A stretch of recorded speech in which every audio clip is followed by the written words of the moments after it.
खौफनाक जंगल का वो सुनसान रास्ता, 10 जहाँ हुआ भूत से सामना। KRX creation SS channel.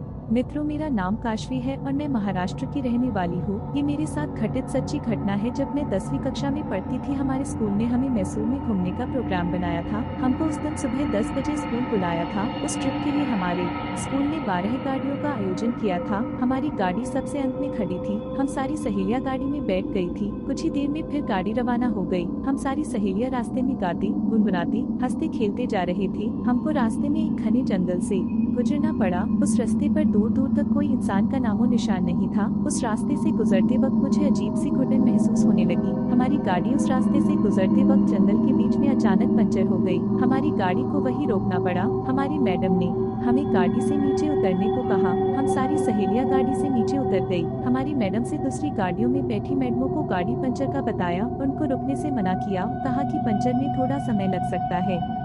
नीचे उतरने के बाद ड्राइवर ने हमें बताया कि यहाँ से 200 मीटर की दूरी पर एक छोटी सा ढाबा है। आप सभी लोग वहाँ जाकर चाय नाश्ता कर लीजिए और मैं गाड़ी का टायर बदल कर आता हूँ। हमारी मैडम बस के पास खड़ी रही और हम 50 लड़कियां पैदल चल पड़ी। वो जंगल इतना घना था कि केवल जंगली जानवरों की आवाजें सुनाई दे रही थी। सभी उस ढाबे पर पहुँचे। वहाँ से बूढ़ा सा आदमी चाय बना रहा था। उसे देखकर मुझे एकदम से चक्कर जैसा महसूस हुआ। मैंने उससे नजरें हटा ली। हम सभी लड़कियों ने वहाँ पर चाय पी। तभी थोड़ी देर में वहाँ जोर से किसी औरत के चीखने की आवाज सुनाई दी। ऐसी आवाज सुनकर मैं और मेरी सहेलियां पूरी तरीके से डर गई। तभी वो बूढ़ा आदमी लंगड़ाता हुआ जोर से जंगल की ओर भागा।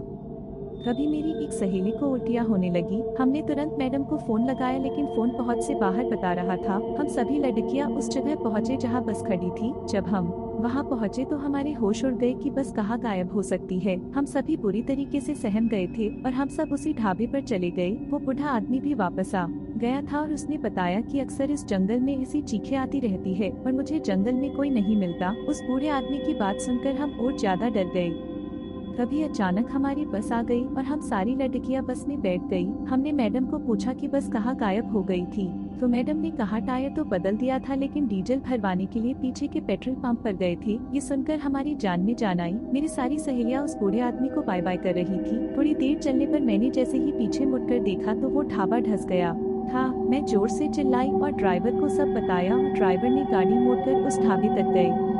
गाड़ी से नीचे उतरकर देखा तो ढाबा तो पूरी तरह नष्ट हो गया था, लेकिन वो बूढ़ा आदमी गायब था, कहीं नजर नहीं आया। हम सभी फिर से बस में बैठकर रवाना हो गए। मैं गाड़ी में पीछे की तरफ ही देख रही थी और मुझे उस ढाबे के पास पेड़ के पत्तों से लहराती सफेद आकृतियां दिख रही थी। तभी ड्राइवर ने बताया कि इस जंगल में हमेशा कुछ अजीब घटनाएं होती रहती है, जिसकी असलियत कोई नहीं जान पाया। हम सुरक्षित मैसूर पहुँच गए।